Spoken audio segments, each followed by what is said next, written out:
Hey, and welcome to The Explainer. Today, we're talking about a project management technique that was literally born out of a crisis. It's called PERT, and its whole story is about looking at a giant, scary, unknown project and figuring out how to make a plan anyway. So let me just start with a question that probably gives a lot of people nightmares. Imagine you're in charge of something brand new. I mean, truly new. Every single task is basically an experiment. You've got no data from past projects, nothing to base your estimates on. So how in the world do you build a timeline? How do you even begin to guess at a deadline that you can actually hit? Well, this wasn't just some hypothetical question for the US Navy back in the 1950s. This was their reality. They were in the thick of the Cold War, and they were in a race to build the Polaris submarine missile program. We're talking about technology that had never existed before. No one had done it. They had to coordinate thousands of different contractors, deal with countless new parts, and face massive uncertainty at every turn. And failure was not an option. But just winging it, that wasn't an option either. So out of this incredibly intense pressure cooker, this need for innovation under fire, they came up with a totally new way of thinking. A tool that was designed specifically to manage the unknown. And they called it PERT. Okay, so what is it?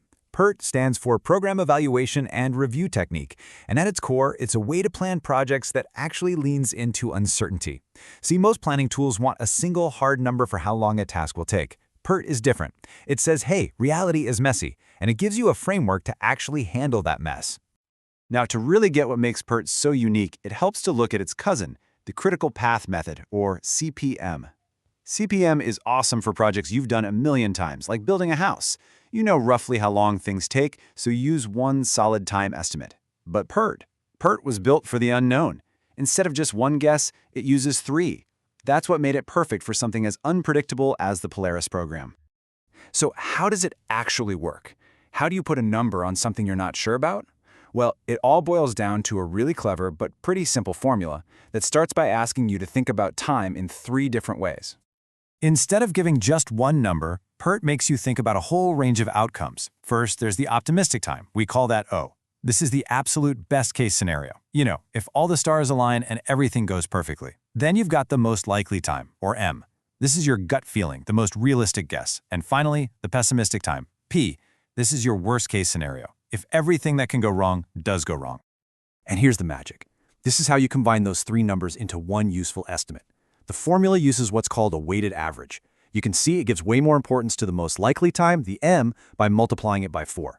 So your best and worst case scenarios are in there, but they don't have as much pull. It's a really smart way to keep the final estimate grounded in what's most likely to happen, while still respecting the fact that things could go amazingly well or horribly wrong. Okay, but having a good time estimate for one task is just a single piece of a much bigger puzzle. The real power of PERT is when you connect all of these estimates together to map out the entire project. So let's take a look at how that's done. It's basically a 5-step process. First, you just list out every single thing you have to do. Then, you figure out the sequence, like you can't put the roof on before you build the walls. After that, you draw a diagram, a kind of flow chart for the whole project, and that's when you plug in your 3 time estimates for every task. Finally, you find what's called the critical path. That's the longest chain of tasks in your project, and it tells you the absolute shortest time your project can possibly take. If any task on that path gets delayed, the whole project gets delayed. Let's make this a little more real. Say we're building a cottage. Look at that first task, drill posts. Best case scenario, 7 hours. Most likely, 10 hours. And if things go badly, maybe 12 hours. So we run the formula. That's 7 plus 4 times 10, which is 40, plus 12, all of that divided by 6. And that gives us a much more realistic expected time of 9.83 hours. And you do that for every single task, from framing the house to installing the roof, to build a schedule you can actually trust.